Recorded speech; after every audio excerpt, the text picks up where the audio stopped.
ரிஷபராசி. ரிஷபராசிக்கு அதிபதி சுக்கிர பகவான்.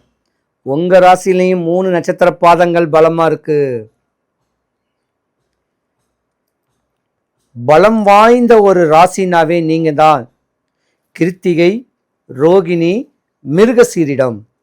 சூரியன், சந்திரன், செவ்வாய் பகவான் 3 பேருமே உங்க ஜாதகத்துல பலமாவே இருக்கக்கூடிய ஒரு தருணம் உங்க ராசியில இருக்கு.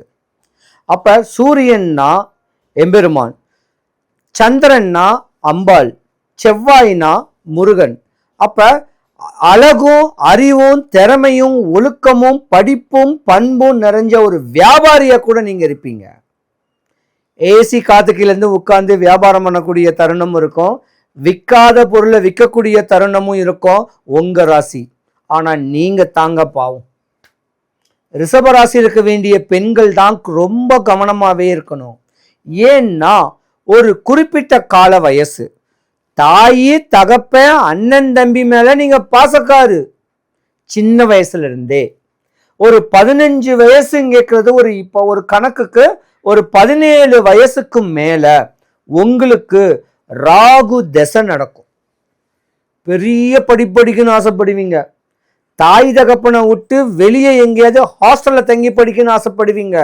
உள்ளூரை விட்டு வெளியூர்ல போய் படிக்கணும்னு ஆசைப்படுவீங்க. இந்த நேரம்லாம் ரிஷபராசிக்காரங்களுக்கு உண்டு. ஆனா நீங்க ஏமாறுவீங்க, ஏமாற்றப்படுவீங்க. ஒரு குறிப்பிட்ட கால வயசு 13ல இருந்து, அதாவது டீனேஜ், உங்க 15 10ஆம் கிளாஸ் படிக்கிறதுல இருந்து காலேஜ் படிக்கிறதுக்குள்ள நீங்க ஏமாறக்கூடிய ஒரு அமைப்பும் உண்டு. ஏமாந்துடாதீங்க, படிங்க. படிச்சு தாய் தகப்பங்கிட்ட கடன் வாங்கித்தான் உங்களை படிக்க வைப்பாங்க, கஷ்டப்பட்டு தான் உங்களை படிக்க வைப்பாங்க. படிச்சு முடிச்சிட்டாவே நீங்க டாக்டர்ஸ், பெரிய வியாபாரி. இப்படியாம்பட்ட தருணம் 21 23 வயசுல உங்களுக்கு உண்டு.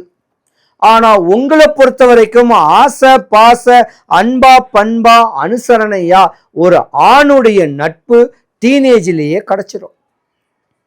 ஏமாந்துருவீங்க. இல்ல ஒரு கட்ட கால வயசு 23ல இருந்து 27க்குள்ள நீங்க கல்யாணம் பண்ணீங்கன்னா உங்களுக்கு தார தோஷமும் இருக்கு. 2 தாரத்து தோஷமும் இந்த ரிஷபராசிக்காரங்களுக்கு உண்டு. அதுக்கு ஒரே வழிதான், உங்க அப்பாவுடைய அப்பாவை நீங்க நினைக்கணும். படிச்சுக்கிட்டு இருக்கும் போதே அந்த டீனேஜ்லயே 19 இயர்ஸ்க்குள்ள உங்க வீட்டு குலதெய்வத்தை நீங்க வழிபடணும்.